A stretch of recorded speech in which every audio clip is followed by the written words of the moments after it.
most newest Arowana Pet Shop, Arowana Chana Pet Shop here in Cartimar, which is the Dragon Den. Let's see what they have inside. Check it out. What kind of Chana, what kind of Arowana stingrays or something that they have inside. Let's check it out.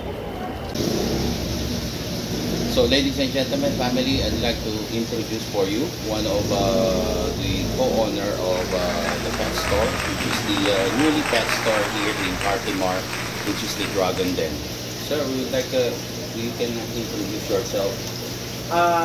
My name is G. Panglin Cobero. Isa po ako sa owner dito sa Dragon's Den store, dito po sa Pasay, A. Luna Street, corner Mabolos. Okay. So, sir, so I watch on the some of the YouTube vlog. You started, 3 of you. Are you friends or relatives? Ano po talaga kami, nagkakilala po kami sa fish industry na. So mga ano po kami, competitors nung una. Then parang isip namin na feeling namin na kaya namin mag-up kapag nagsama-sama kami.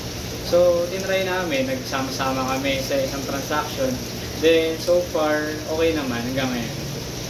So, and then I just found out right now that Beans, the first time I came here, I met Beans.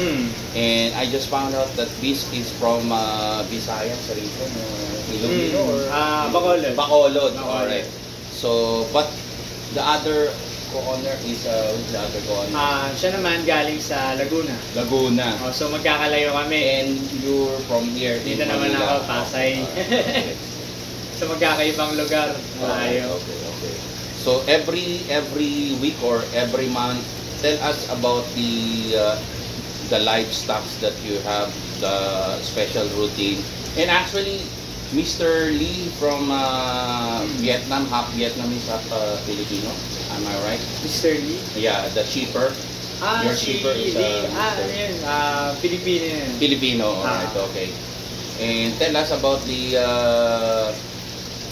is every month nag-shipping kayo, sir, from Bali, Thailand, Indonesia, Malaysia, or something? Yes, every month, kadalasan, katapusan ng buwan, meron tayong bagong isla lagi, madalas from Indonesia at Malaysia. Si Thailand naman, every 15 days, minsan, every 15 of the month. Yan. So, mga isda natin sa katapusan, madalas mga Chana at mga Arowana. Then, sa mga 15 days, yung Thailand natin, mga discus, yan, iba-iba naman. Sir, can you tell us about, kasi etong Chana, I remember this one, it came out in the hobby maybe 5 years, 4 years ago. It was a blast when they introduced in the aquatic industry, you know. So can you give us some like genus or a couple of genus origin here that you have, so we can introduce and educate some of the newbies that we have in our hobby. Can you tell us? So Sir Pang, when I came inside here in your pet store, in your gallery, this is the one who take my attention really. Can you say something about your masterpiece over here? I can say masterpiece. Ito talaga, kasi actually dalawa lang to sa Indonesia nung pinuha namin. Ang tawag dito ay Full Dots Golden Cobra. Full Dots Golden Cobra. Ayan, kung makikita mo yung kanyang mga, ito yung patterns niya, puro dot-dot talaga. Kasi hindi lang yun, kung makikita mo yung, kumbaga sa araw-araw yung anatomy, makikita mo yung buntot, napakalapad talaga at kanyang, pati dito yung fins niya, matataas. Ayan, napakaswabe niyan. Tapos, ang dumating lang dito sa amin ay 2 peraso lang. Yung isa, nakuha na kasi. So, ito na lang natira. So, only 2 here in the Philippines that we have here? 2 lang dito sa Pilipinas. Ang Full Dots Golden Cobra Snake. Okay. And, wala pa yan. Alright. can see, wow, that is stunning, man.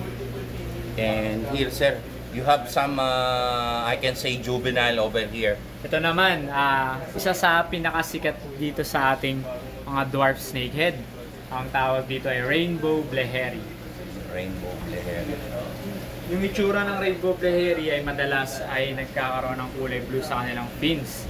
Then may pattern tayo sa buntot na puro dot-dot ng kulay pula. Ganyan madalas pattern ng Bleheri. And then sa body nila ay parang may mga ganyang pattern, parang pa-7.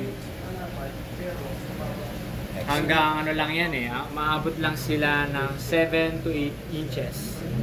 Yan ang max nila sukat. Yeah, and how about here underneath, sir? Dito naman ay Chana Andrao. Ayan, ito ang smallest Chana sa buong Chana family. Sila ay umaabot lang ng 6 to 7 inches. Pero siguro swerte yan na yung 7. Madalas talaga nasa 6 inches lang yan. Okay. Ayan. Dito naman ang Red Emperor Snakehead natin. Ito ay Pangkalamban. Galing yan dun sa Pangkalamban na tawag dito na lugar dun sa Indonesia. So, ang nagiging itsura nito ay nagiging kulay red ang kanyang body. Then, yung sa may eyes niya magiging pula na rin over time. Ang max size naman nito, maabot naman to ng 3 feet. Ito talaga, monster fish talaga tong Chana na to. Grabe yung laki niyan pagka nakuha mo talaga yung sukat.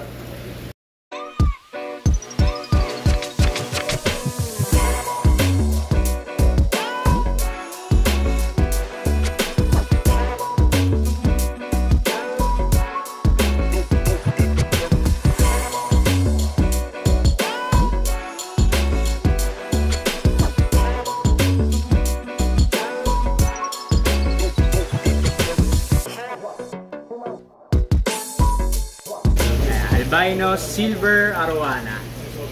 Ayan, kung makikita mo, ibang-iba siya sa Silver Arowana lang. Meron siyang yellow talaga sa kanyang top. And over time, nagkakaroon din ng yellow yung kanyang body. Ayan. Tell me about the story of the Beans, one of the Beans masterpiece, or he tried to breed this stingray.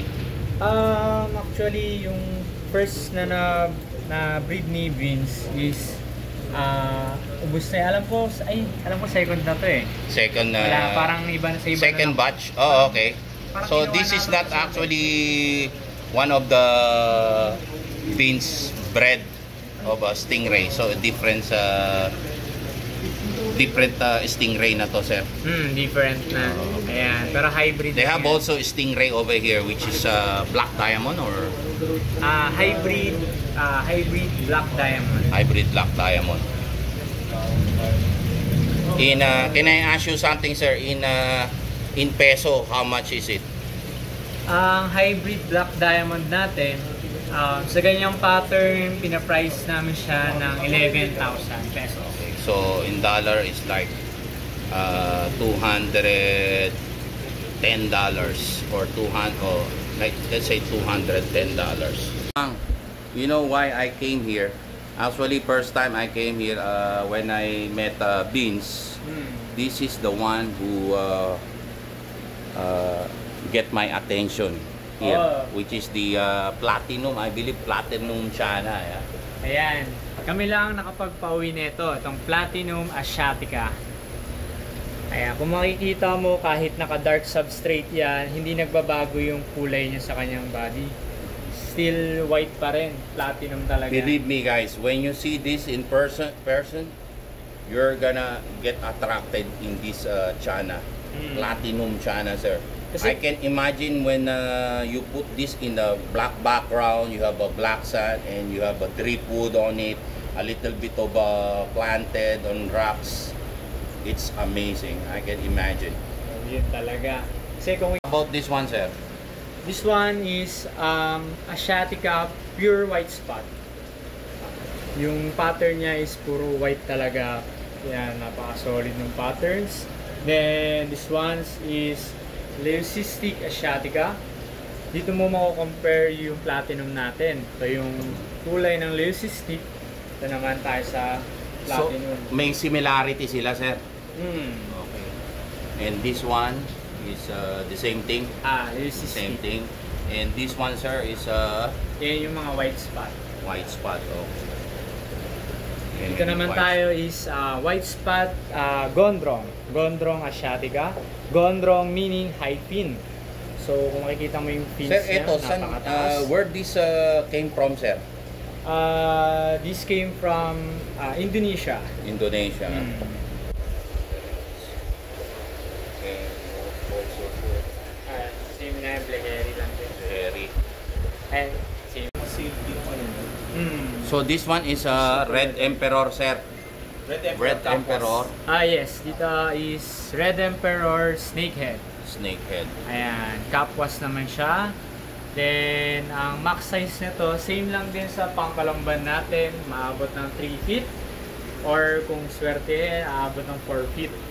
And this one, sir, is Galaxy Asiatica. Ayan. wow. This, sir, how much in peso? Ang Galaxy Asiatica natin, this one is ano na kasi, groomed. So, ang pricing namin nito is sa 3,000. 3,000. But these guys, my God, this one blinks my eye. Aabot pa yan 12 inches. Ay, ano yan? Red pangkalamban din. Pangkalamban. Same yan din. Kanina.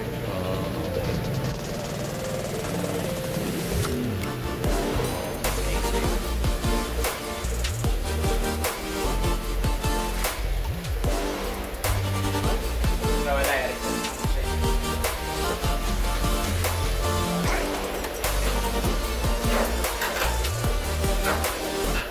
So welcome once again.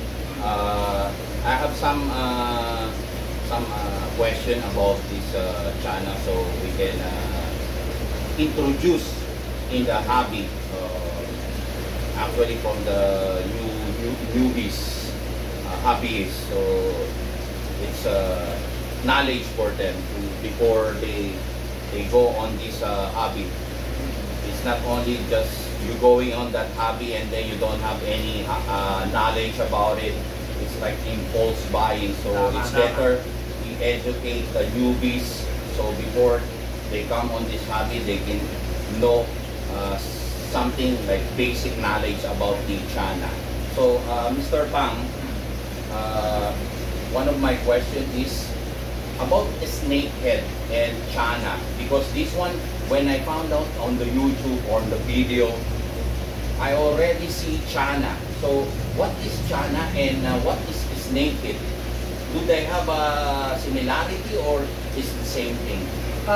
Chana and snakehead is same thing lang naman yun. Ano lang talaga, ang Chana kasi malaking family. So maraming variants. May mga pangkalamban, yun nga, Red Emperor, mga dwarf types like Leheri, Andrao. Then sa iba naman, mga Golden Cobra, mga nagiging monster talaga, yung lumalaki ng 2 feet, 3 feet. So sa pag-aalaga ng Chana, it depends kasi mayroon tayong mga galing Indonesia. Kapag galing Indonesia, same kasi sa atin tropical country din Then, ang pag-aalaga lang, simple lang din naman. Okay lang din ang sponge filter kahit sobrang ganda talaga ng filtration sa Chana kasi mas gusto nila ng mas less yung current ng tangke. Like, unlike sa Arowana, kailangan medyo malakas para Aeration. Oo, yun. Arowana. Then, But I heard there's similarity of Beta. They don't need much oxygen. They can survive without the oxygen. Without Are oxygen. they labyrinth also? They can get parang oxygen sila tawag ata sa kanila air breather ba yun? air breather, alright. Yeah. Okay. Then, sa Golden Cobra at sa mga ibang dwarf, ang kailangan naman nila is malamig. Kasi more likely galing silang India India kasi medyo malamig na rin eh. So, madalas kinagamitan na namin ng mga cooler. Yan, kailangan nyo na ng mga ganyan. So mostly they like better cold water than warm water. Yun yung mas gusto nila. Kaya kapag ka nagkaka-itch, yun, hindi mo magagamitan ng heater. Okay. So about breeding and what kind of are they egg layers or live bearer or mahirap ba silang i-breed, sir? Are they difficult to breed? Because you know, when you going on this kind of hobby, not most of us they enjoy only the hobby. Some of the people they want to breed right away. Can you tell us about breeding process? Sa China, for now, may unang nakapag-breed na eh. Ang unang na-breed nila is Chana Andrau. Chana Andrau. Ayan. At ang alam ko, from Indonesia, Chana Andrau. Oo, Chana Indonesia. Andrau. And alam ko, India rin yan sila eh. Pero hindi yan sa India. So si Chana Andrau, nabibreed na rin siya dito sa Philippines. Pero isang tao pa lang yata ang nakapag-breed. So we can breed it in only on the tank or concrete stones or okay lang kahit sa aquarium kasi aquarium. Yung unang nakapag-breed sa aquarium talaga yan. Siguro mga around 35 to 50 gallons. What is their sexual maturity? What year is their sexual maturity? 2 years, 1 year and a half? I think ang sexual maturity nila is nasa 1 to 2 years, between 1 and 2 years. And I learned about beans also. You can easily gender the juvenile also. You told me that it's very easy to, if you're going on this hobby, it's very easy to determine which is the female and male, yeah? Yes. Tignan, ang unang chine-check namin is yung sa head shape. Then, ang second one is sa may anal nila. Kasi malalaman mo if pa-oblong or pa-bilog yung anal part. Kasi dun mabibase kung ano yung gender na yun, if male ba or female. And how about the food for the feeding processor? Are you feed them every day, once a week, 3 times a week? And what kind of variety of foods that we can feed them? Actually, ang Chana, anything talaga eh. Kahit anong ilagay mo, kakainin talaga nila eh. Whatever it comes with their attention, they're gonna bite it even your finger. Yeah? Yes. Naghulog ako na. Nahulog lang yung ano eh, dog food, isang peraso. Kinain, sabi ko, akala ko mamamatay. Yeah, that's how China. And this kind of fish, you know, one of this kind of fish will attract you, you know. Not like some other fish like it's docile, they just hiding somewhere and run away from the glass and not even showing you some aggressiveness. If you are like a monster fish keeper and you like aggressive fish or something like that, this kind of fish is for you. Yan, Chana talaga. So thank you. Thank you, Yes. sir. Thank you, Mr. Pang. It's been a pleasure and it's been an honor to visit your pet store here, Dragon Den here in Cartimar. This one, I can tell you, when the first time I came here, medyo nahirapan ako. But this one, remember the McDonald's here in Cartimar? Behind the McDonald's or in the sideway of McDonald's. This is how they're located. They have a circle logo and they have a big logo which is Dragon Den in red color. Okay, sir, Mr. Pang, it's nice to meet you. It's Thank you, an sir. honor. Maybe next time, the second vlog that we're gonna come here, you're gonna have more varieties and we're just gonna pass by here around. And Abangan nyo na lang. thank you so Ayan. much. Okay, thank Lapit you. na.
one, this is hetero